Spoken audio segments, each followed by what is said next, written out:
بسم اللہ الرحمن الرحیم۔ السلام علیکم ورحمۃ اللہ وبرکاتہ۔ درس بخاری کا سلسلہ جاری و ساری ہے۔ آج شروع کریں گے۔ باب ہے مسجد میں تشبیہ کرنا، یعنی انگلیوں میں انگلیاں ڈالنا۔ حدیث ہے، حضرت عبداللہ بن عمر رضی اللہ عنہ نے اپنی انگلیوں میں تشبیہ کی۔ عاصم بن علی نے کہا، ہم کو عاصم بن محمد نے خبر دی کہ میں نے یہ حدیث اپنے باپ سے سنی اور میں اسے محفوظ نہ کر سکا، تو واقعہ نے اپنے باپ سے اس کو بیان کرتے ہوئے کہا کہ میں نے اپنے باپ سے سنا، وہ کہتے تھے کہ عبداللہ بن عمر رضی اللہ عنہ نے کہا کہ رسول اللہ صلی اللہ علیہ وسلم نے فرمایا، اے عبداللہ بن عمر، تم کیسے ہوگے جبکہ تم ردی لوگوں میں باقی رہ جاؤ گے۔ اس حدیث سے معلوم ہوتا ہے کہ تشبیہ جائز ہے جبکہ صحیح غرض کے لیے کی جائے، اور وہ یہ کہ انگلیوں کو آرام پہنچانا مقصود ہو۔ اگر آبس مطلب ہو تو تشبیہ جائز نہیں ہے۔ اگلی حدیث ہے، ابو موسیٰ اشعری رضی اللہ عنہ نے نبی کریم صلی اللہ علیہ وسلم سے روایت کی کہ مومن کے لیے عمارت کی طرح ہے جو ایک دوسرے کو مضبوط رکھتی ہے، اور آپ صلی اللہ علیہ وسلم نے اپنی انگلیوں میں انگلیاں ڈال کر اس کی تمثیل بیان فرمائی۔ حدیث کی تشریح، یعنی مومن ایک دوسرے کے لیے دیوار کی مانند ہے جس کی اینٹیں ایک دوسرے کو تھام کر مضبوطی ظاہر کرتی ہیں۔ اس طرح مومن کو ایک دوسرے کے ساتھ اتحاد پیدا کر کے اس کے لیے قوت بننا چاہیے، اور وہ اپنی صفوں میں اتحاد کے ساتھ دشمنان دین کے مقابلے میں مضبوط چٹان بن کر رہیں۔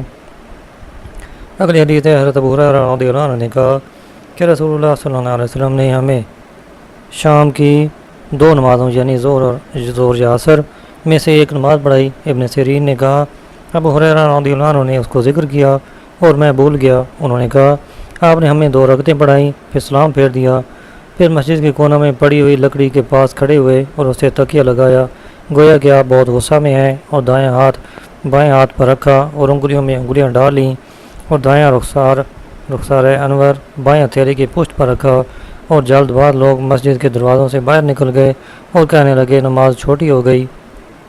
لوگوں میں ابو بکر اور عمر فاروق رضی اللہ عنہ بھی تھے۔ انہوں نے آپ سے کلام کرنے میں ہیبت محسوس کی۔ لوگوں میں ایک مرد تھا جس کے دونوں ہاتھ لمبے لمبے تھے، اس کو ذوالجدین کہا جاتا تھا۔ اس نے کہا، یا رسول اللہ صلی اللہ علیہ وسلم، کیا آپ بھول گئے یا نماز کم ہو گئی؟ آپ نے فرمایا، نہ میں بھولا ہوں اور نہ نماز کم ہوئی ہے۔ اور فرمایا، کیا ایسا ہی ہے جو ذوالجدین کہتا ہے؟ لوگوں نے کہا، جی ہاں۔ پھر آپ آئے اور جتنی نماز چھوڑ دی تھی وہ پڑھی، پھر سلام پھیرا، پھر تکبیر کہی، پھر سجدہ کیا یا اس سے لمبا سجدہ کیا، پھر سر مبارک اٹھایا اور تکبیر کہی۔ بسا اوقات لوگوں نے ابن سیرین سے پوچھا، پھر سلام پھیرا؟ وہ کہتے، مجھے خبر ملی ہے کہ عمران بن حسین نے کہا، پھر سلام پھیرا۔ حدیث کی تشریح، شام کی 2 نمازیں ظہر یا عصر کی نمازیں تھیں، کیونکہ بخاری شریف کی دوسری روایت میں ہے کہ سید عالم صلی اللہ علیہ وسلم نے ظہر یا عصر کی نماز پڑھائی۔ مسلم کی روایت میں عصر کی نماز میں 2 رکعتوں میں سلام پھیرا، اور ایک روایت میں ظہر کی نماز میں سلام پھیرا۔ اسی طرح ابو داؤد کی روایت میں ظہر یا عصر کی نمازوں کا ذکر ہے۔ امام طحاوی نے کہا کہ رسول اللہ صلی اللہ علیہ وسلم نے ظہر یا عصر کی نماز پڑھائی۔ ابن سیرین نے کہا، میرا گمان ہے کہ ابو ہریرہ رضی اللہ عنہ نے ظہر کی نماز ذکر کی ہے۔ امام بخاری نے ادب میں یہی ذکر کیا ہے۔ ذوالجدین کے کلام تھے۔ شفافی نے استدلال کیا ہے کہ بھول کر نماز میں کلام کرنے سے نماز باطل نہیں ہوتی، اور احناف کے نزدیک نماز میں بھول کر کلام کرنے سے نماز فاسد ہو جاتی ہے، کیونکہ نماز حالت مذکرہ ہے، بخلاف روزے کے وہ حالت مذکرہ نہیں، لہذا بھول کر کھانے یا پینے یا جماع کرنے سے روزہ فاسد نہ ہوگا۔ اور ذوالجدین کی حدیث منسوخ ہے، کیونکہ صحیح حدیث سے ثابت ہے کہ ذوالجدین ہی ذوالشمالین ہے، اور یہ دونوں خرباق بن ساریہ کے لقب ہیں، اور وہ غزوہ بدر میں شہید ہو گئے تھے۔ اور ابو ہریرہ رضی اللہ عنہ جو اس حدیث کے راوی ہیں، وہ اگرچہ خیبر کے سال مسلمان ہوئے تھے جو بدر سے بہت دیر بعد لڑا گیا تھا، اور ابو ہریرہ رضی اللہ عنہ کی روایت میں ذوالجدین کا ذکر ہے، مگر اس میں کوئی حرج نہیں۔ حضرت معاذ بن جبل رضی اللہ عنہ یمن میں سید عالم صلی اللہ علیہ وسلم کے زمانے میں آئے تھے، اور اس وقت طاؤس پیدا بھی نہیں ہوئے تھے۔ معلوم ہوا کہ طاؤس کی مراد یہ تھی کہ معاذ ہمارے شہر میں آئے تھے، لہذا علامہ کرمانی رحمۃ اللہ علیہ کا یہ کہنا کہ ذوالجدین کی حدیث کو منسوخ کرنا غلط ہے، کیونکہ ہجرت کے تھوڑی دیر بعد نسخ واقع ہوا ہے، اور ابو ہریرہ رضی اللہ عنہ 7 ہجری میں مسلمان ہوئے، خلاف تحقیق ہے، کیونکہ ابو ہریرہ رضی اللہ عنہ اگرچہ متاخر اسلام ہے، مگر ان کی روایت بحیثیت مسلمان کو نماز پڑھانے سے ہے، نہ کہ وہ خود اس موت میں شریک تھے، جیسا کہ بہقی نے مجاہد سے روایت کی کہ ہمارے پاس ابو ذر رضی اللہ عنہ آئے، حالانکہ بہقی نے خود کہا ہے کہ مجاہد کا ابو ذر سے سما ثابت نہیں، تو حدیث کا معنی یہ ہوا کہ ابو ذر ہمارے شہر میں آئے اور مجاہد سے یہی بعض مکان مخصوص ہے۔ اگلا باب ہے مساجد میں جو مدینہ منورہ کے راستوں پر واقع ہیں اور جن مقامات میں رسول اللہ صلی اللہ علیہ وسلم نے نماز پڑھی۔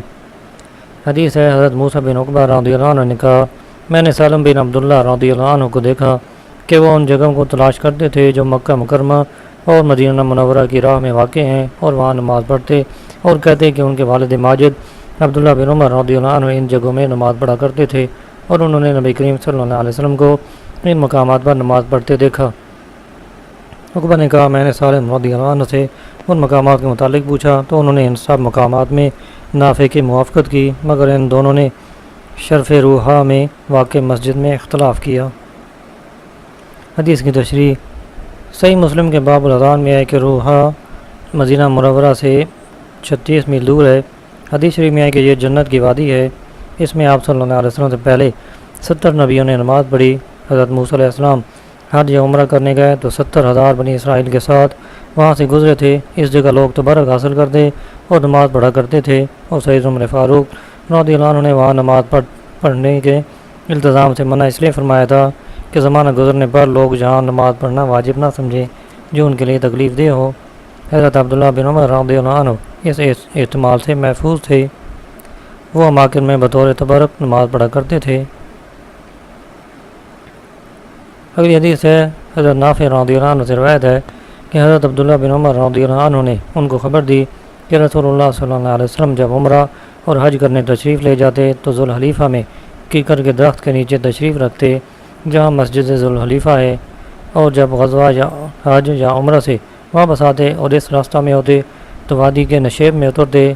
جب نشیب وادی سے اوپر چڑھتے تو اونٹنی بطحا میں بٹھاتے جو وادی کے کنارے مشرق کی جانب ہے، اور وہاں پچھلی رات آرام فرماتے حتیٰ کہ صبح ہو جاتی۔ یہ مقام اس مسجد کے پاس نہیں جو پتھر کی بنی ہوئی ہے، اور نہ ہی اس ٹیلے پر جس پر مسجد ہے، وہاں ایک خلیج یعنی چھوٹی سی نہر ہے۔ عبداللہ بن عمر رضی اللہ عنہ اس کے قریب نماز پڑھا کرتے تھے، اس کے نشیب میں ریز کے ٹیلے ہیں، رسول اللہ صلی اللہ علیہ وسلم وہاں نماز پڑھا کرتے تھے۔ نافع نے کہا، اس میں سیلاب نے کنکریاں بچھا دیں حتیٰ کہ وہ جگہ جہاں عبداللہ رضی اللہ عنہ نماز پڑھا کرتے تھے اسے دفن کر دیا۔ حضرت عبداللہ بن عمر نے نافع کو خبر دی کہ نبی کریم صلی اللہ علیہ وسلم نے نماز پڑھی جہاں چھوٹی سی مسجد ہے جو شرف روحا میں مسجد کے قریب ہے۔ عبداللہ بن عمر اس مقام کو جانتے ہیں جہاں نبی کریم صلی اللہ علیہ وسلم نے نماز پڑھی تھی۔ وہ کہتے تھے، جب تو مسجد میں نماز پڑھے وہ جگہ تیرے دائیں ہاتھ میں ہے، وہ مسجد دائیں طرف راستہ کے کنارے پر واقع ہے، جب کہ تو مکہ کو جائے اس چھوٹی اور بڑی مسجد کے درمیان صرف پتھر کی مار کا فاصلہ ہے یا اس جیسا۔ عبداللہ بن عمر رضی اللہ عنہ چھوٹی پہاڑی کے کنارے پر نماز پڑھتے تھے جو روحا کے اختتام پر ہے، اور یہ پہاڑی اس کے کنارے کی انتہا ہے، راستہ کے کنارے پر اس مسجد کے قریب ہے جو اس کے اور روحا کے آخری حصہ کے درمیان ہے۔ جب کہ تو مکہ کو جائے وہاں مسجد بنائی گئی ہے۔ اس مسجد میں عبداللہ نماز نہ پڑھتے تھے اور اسے بائیں ہاتھ اور پیچھے چھوڑ دیتے تھے اور اس کے آگے پہاڑی کی طرف نماز پڑھتے تھے۔ عبداللہ بن عمر شام کو روحا سے چلتے اور زور کی نماز نہ پڑھتے حتیٰ کہ اس مقام پر تشریف لاتے اور وہاں زور کی نماز پڑھتے۔ اگلا باب ہے امام کا سترہ ان کا بھی سترہ ہے جو اس کے مقتدی ہیں۔ حدیث ہے، حضرت عبداللہ بن عباس رضی اللہ عنہ نے کہا کہ میں گدی پر سوار آیا جبکہ میں اس وقت قریب البلوغ تھا اور رسول اللہ صلی اللہ علیہ وسلم مینا میں کسی دیوار کے بغیر لوگوں کو نماز پڑھا رہے تھے۔ میں بعض صف کے آگے سے گزر گیا اور اتر کر گدی چھوڑ دی اور وہ چڑھنے لگی اور میں صف میں کھڑا ہو گیا، میرے فعل پر کسی نے انکار نہ کیا۔ حدیث کی تشریح، پہلے باب مساجد کے احکام میں تھے اور یہ باب غیر صلاۃ میں نمازیوں کے احکام ہے۔ یہ کل 5 باب ہیں جو ایک دوسرے کے مناسب ہیں۔ غیر جدار سے مراد معلوم ہوتا ہے کہ وہاں کوئی سترہ نہ تھا، کیونکہ لفظ غیر ہمیشہ صفت میں واقع ہوتا ہے۔ دراصل حدیث کے لفظ یہ ہیں، الی شیء غیر جدار، یعنی کسی شے کی طرف متوجہ نماز پڑھی جو دیوار کے علاوہ تھی، وہ عصا تھا یا برچھا، اس لیے اس حدیث کو اس باب میں ذکر کیا ہے۔ اگلی حدیث ہے عبداللہ بن عمر رضی اللہ عنہ سے روایت ہے کہ رسول اللہ صلی اللہ علیہ وسلم عید کے روز باہر تشریف لے جاتے تو برچھا لے جانے کا حکم فرماتے، وہ آپ کے سامنے گاڑا جاتا اور آپ اس کی طرف متوجہ ہو کر نماز پڑھتے اور لوگ آپ کے پیچھے ہوتے۔ سفر میں بھی ایسا ہی کرتے تھے، اس لیے عمرہ نے اسے اپنایا ہے۔ حدیث کی تشریح، سرور کائنات صلی اللہ علیہ وسلم جب عید کی نماز کے لیے تشریف لے جاتے تو خادم کو برچھا لے کر چلنے کا حکم فرماتے اور اسے نماز میں آگے گاڑا جاتا۔ یہ عید کے دن خاص نہیں، چونکہ نمازیوں کے آگے سترہ کا ذکر نہیں معلوم ہوا کہ آپ صلی اللہ علیہ وسلم کا سترہ ہی ان کے لیے کافی تھا۔ اور والناس وراءہ کی اس پر واضح دلالت ہے کیونکہ وہ تمام افعال میں امام کے تابع ہوتے ہیں۔ نیز لفظ وراء کا مدلول یہ ہے کہ لوگ بھی سترہ کے وراء تھے، کیونکہ ان کے لیے اگر علیحدہ سترہ ہوتا تو وہ اس کے وراء ہوتے۔ قاضی ایاض رحمۃ اللہ علیہ نے کہا یہ متفق علیہ بات ہے کہ مقتدی امام کے سترہ کی طرف نماز پڑھتے ہیں۔ طبرانی نے انس رضی اللہ عنہ سے روایت کی کہ سید عالم صلی اللہ علیہ وسلم نے فرمایا کہ امام کا سترہ مقتدیوں کا سترہ ہے، اور جب کہ امام کا سترہ ہو تو آگے سے گزرنے والا امام اور مقتدیوں کی نماز میں کسی طرح بھی خلل انداز نہیں ہوتا۔ ابن ماجہ کی روایت سے معلوم ہوتا ہے کہ فمنت خضح العمرہ، یہ نافع کا کلام ہے۔ اس حدیث سے معلوم ہوتا ہے کہ احتیاط بہت ضروری امر ہے۔ امام کا سترہ مقتدیوں کا سترہ ہے۔ امام محمد رحمۃ اللہ علیہ نے کہا جو شخص صحرا میں نماز پڑھے اس کے لیے مستحب یہ ہے کہ اپنے آگے برچھا وغیرہ کھڑا کر لے، ورنہ درخت وغیرہ کے پیچھے نماز پڑھ لے۔ احناف نے کہا سترہ کی مقدار کم از کم ایک ہاتھ ہونا ضروری ہے اور موٹائی میں انگل کے برابر موٹا ہو۔ جب سترہ ایک ہاتھ سے کم اونچا ہو تو اس میں مشائخ کا اختلاف ہے۔ اگر ترکش وغیرہ آگے رکھ دیا جو ایک ہاتھ کی مقدار بلند ہو تو بالاتفاق سترہ ہے، اس کی کم مقدار میں اختلاف ہے۔ ہر شے جو ایک ہاتھ کی مقدار اونچی ہو اور وہ نمازی کے آگے آڑ بن سکے وہ سترہ ہے، مگر دائیں یا بائیں آبرو کے لیے ہونا چاہیے۔ اگلی حدیث ہے عون بن ابی جحیفہ نے روایت کی کہ میں نے اپنے باپ کو یہ کہتے ہوئے سنا کہ نبی کریم صلی اللہ علیہ وسلم نے لوگوں کو بطحا مکہ میں جب کہ آپ کے آگے برچھا تھا ظہر کی 2 رکعتیں اور عصر کی بھی 2 رکعتیں پڑھائیں، حالانکہ آپ کے سامنے سے عورتیں اور گدھے گزر رہے تھے۔ حدیث کی تشریح، یہ حدیث ان لوگوں پر واضح حجت ہے جو یہ کہتے ہیں کہ نمازی کے آگے سے عورت، گدھا اور کتا گزر جائے تو نماز قطع ہو جاتی ہے۔ سنن ابی داؤد میں ابو سعید خدری رضی اللہ عنہ سے روایت ہے کہ رسول اللہ صلی اللہ علیہ وسلم نے فرمایا نماز کو کوئی شیطان قطع نہیں کرتی، اور جس قدر طاقت ہو گزرنے والے کو دفع کرو، وہ شیطان ہے۔ بخاری اور مسلم میں ام المومنین رضی اللہ عنہ سے روایت ہے، وہ فرماتی ہیں کہ رسول اللہ صلی اللہ علیہ وسلم رات کی نماز پڑھا کرتے تھے اور میں آپ کے آگے جنازہ کی طرح پڑی رہتی تھی۔ معلوم ہوا کہ جب حائض عورت قبلہ اور نمازی کے درمیان ہو تو نماز قطع نہیں ہوتی، تو نمازی کے آگے سے گزرنے سے بطریق اولیٰ قطع نہ ہوگی۔ ابو داؤد نے اپنے سنن میں فضل ابن عباس سے ذکر کیا کہ ہمارے پاس رسول اللہ صلی اللہ علیہ وسلم تشریف لائے جب کہ ہم ایک گاؤں میں تھے، آپ کے ساتھ حضرت عباس رضی اللہ عنہ بھی تھے۔ آپ نے صحرا میں نماز پڑھی اور آپ کے آگے سترہ نہ تھا، ہماری کتیاں اور گدھی آپ کے آگے اچھل رہی تھیں اور آپ نے اس کی پرواہ تک نہ کی۔ یہ روایت نسائی میں بھی ہے۔ امام نووی رحمۃ اللہ علیہ نے کہا جن حدیث میں یہ ہے کہ مذکورہ شیعہ نماز قطع کر دیتی ہیں، اس قطع سے مراد یہ ہے کہ نماز میں خشوع و خضوع کو قطع کر دیتی ہیں، اصل نماز قطع نہیں ہوتی۔ اس طرح دونوں طرح کی روایت میں اتفاق ہوگا اور یہ اچھا طریقہ ہے، مگر یہ اس تقدیر پر ہے جبکہ دونوں طرف کی روایات قوت میں مساوی ہوں، اور جب یہ دیکھا جائے کہ جمہور کی احادیث ان کے مخالفین کی احادیث سے اقوا اور صحیح تر ہیں تو اقوا قوی اور صحیح ہی کو لینا اولیٰ ہے۔ ہاں اگر کوئی یہ کہے کہ سنن ابی داؤد میں سعید بن غزوان سے روایت ہے کہ ان کے والد حج کو جا رہے تھے، راستہ میں تبوک میں ٹھہرے، وہاں ایک شخص تھا جس کے دونوں پاؤں اس کی پشت سے جمے ہوئے تھے۔ میں نے اس کی وجہ پوچھی تو اس نے کہا کہ میں یہ واقعہ تم سے بیان کرتا ہوں، مگر جب تک میں زندہ ہوں تم نے کسی سے بیان نہ کرنا۔ پھر اس نے بیان کیا کہ رسول اللہ صلی اللہ علیہ وسلم تبوک میں ایک کھجور کے پاس ٹھہرے اور فرمایا ہمارا قبلہ ادھر ہے، پھر کھجور کی طرف متوجہ ہو کر نماز پڑھنے لگے۔ میں اور ایک اور لڑکا دوڑتے ہوئے آئے حتیٰ کہ آپ کے آگے سے گزر گئے۔ سرور کائنات صلی اللہ علیہ وسلم نے فرمایا اس نے ہماری نماز قطع کی ہے، اللہ تعالیٰ اس کا چلنا قطع کر دے۔ اس وقت سے آج تک میں پاؤں پر کھڑا نہیں ہو سکا، مگر اس حدیث پر اگرچہ ابو داؤد نے سکوت کیا ہے لیکن دوسرے محدثین نے اسے کمزور قرار دیا ہے اور اگر اسے صحیح تسلیم بھی کر لیں تو ابن عباس رضی اللہ عنہ کی حدیث سے یہ منسوخ ہے، کیونکہ یہ واقعہ تبوک میں ہوا ہے، اور حضرت عبداللہ بن عباس کی حدیث حجۃ الوداع کا واقعہ ہے، جو یقیناً تبوک کے بعد کا واقعہ ہے۔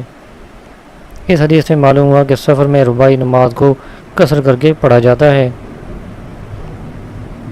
اگلا باب ہے نمازی اور سترہ کے مابین کتنا فاصلہ ہونا چاہیے۔ حدیث سہل بن مسعود رضی اللہ عنہ نے کہا کہ رسول اللہ صلی اللہ علیہ وسلم کے نماز پڑھنے کی جگہ اور قبلہ کی طرف دیوار کے درمیان بکری کے گزرنے کی مقدار فاصلہ تھا۔ اگلی حدیث سلمہ بن عقور رضی اللہ عنہ نے کہا ممبر کے قریب سے مسجد نبی کی دیوار تک اتنی مسافت تھی کہ اس سے بکری مشکل سے گزر سکتی تھی۔ حدیث کی تشریح امام شافعی اور امام احمد رضی اللہ عنہ نے کہا کہ نمازی اور سترہ کے درمیان 3 ہاتھ کا فاصلہ ہونا چاہیے۔ امام مالک نے اس کی کوئی حد مقرر نہیں کی۔ حضرت بلال رضی اللہ عنہ نے کہا کہ نبی کریم صلی اللہ علیہ وسلم نے جب کعبہ میں نماز پڑھی تو اپنے اور کعبہ کے درمیان تقریباً 3 ہاتھ کا فاصلہ رکھا، جو رکوع و سجود کے علاوہ تھا۔ بڑی نہر، راستہ، حوض سترہ نہیں بن سکتے۔ یہ حدیث بخاری کی دوسری ثلاثی حدیث ہے۔ اگلا باب ہے برچے کی طرف نماز پڑھنا۔ حدیث ہے عبداللہ بن عمر رضی اللہ عنہ سے روایت ہے کہ نبی کریم صلی اللہ علیہ وسلم کے لیے برچہ گاڑا جاتا تھا اور آپ اس کی طرف نماز پڑھتے تھے۔ اگلا باب ہے نیزہ کی طرف نماز پڑھنا۔ حدیث ہے عون بن ابی جحیفہ نے کہا کہ میں نے اپنے باپ کو یہ کہتے ہوئے سنا کہ رسول اللہ صلی اللہ علیہ وسلم ظہر کے وقت ہمارے پاس تشریف لائے، آپ کے پاس پانی لایا گیا تو آپ نے وضو کر کے ہمیں ظہر اور عصر کی نماز پڑھائی، جبکہ آپ کے آگے نیزہ تھا اور عورتیں اور گدھے نیزے کے پرے سے گزر رہے تھے۔ اگلی حدیث ہے انس بن مالک رضی اللہ عنہ نے کہا کہ نبی کریم صلی اللہ علیہ وسلم جب قضاء حاجت کے لیے باہر تشریف لے جاتے تو میں اور ایک لڑکا آپ کے پیچھے جاتے، جبکہ ہمارے ساتھ عکازہ یا عصا یا نیزہ ہوتا اور ہمارے ساتھ پانی کا مشکیزہ ہوتا۔ جب آپ قضاء حاجت سے فارغ ہوتے تو ہم آپ کو پانی کا مشکیزہ دیتے۔ اگلا باب ہے مکہ اور غیر مکہ میں سترہ کرنا۔ حدیث ہے ابو جحیفہ رضی اللہ عنہ نے کہا رسول اللہ صلی اللہ علیہ وسلم ظہر کے وقت باہر تشریف لائے اور بطحا میں ظہر اور عصر کی نماز پڑھی، جبکہ آپ کے آگے نیزہ گڑا ہوا تھا۔ سرور کائنات صلی اللہ علیہ وسلم نے وضو فرمایا تو لوگ آپ کے وضو کا پانی اپنے بدنوں پر لگاتے تھے۔ حدیث کی تشریح عقادہ وہ لاٹھی ہے جس کے نیچے لوہے کی سوئی لگی ہوتی ہے۔ غنزہ لاٹھی سے لمبا اور نیزے سے چھوٹا ہوتا ہے۔ اس حدیث سے معلوم ہوتا ہے کہ بزرگوں کی خدمت اور علماء کا احترام کرنا چاہیے اور پانی سے استنجا کرنا مستحب ہے۔ امام مالک رضی اللہ عنہ نے کہا سترہ نیزہ کے برابر موٹا ہونا چاہیے اور 1 ہاتھ اونچا ہو۔ امام ابو حنیفہ رضی اللہ عنہ نے کہا کہ سترہ کم از کم کچاوے کی لکڑی کے برابر ہونا چاہیے اور اس کی اونچائی کم از کم 1 ہاتھ ہو۔ زمین پر خط کھینچنا بے سود ہے۔ امام شافعی سے جائز کہتے ہیں۔ ابن بطال رحمۃ اللہ علیہ نے کہا کہ نمازی کے لیے سترہ رکھنے کا مقصد یہ ہے کہ آگے سے کوئی نہ گزرے۔ جو شخص وسیع میدان میں نماز پڑھے اس کے لیے مستحب یہ ہے کہ سترہ آگے گاڑے، مکہ میں ہو یا غیر مکہ میں۔ اس حدیث سے معلوم ہوتا ہے کہ بزرگان دین کے آثار سے تبرک حاصل کرنا مستحب ہے۔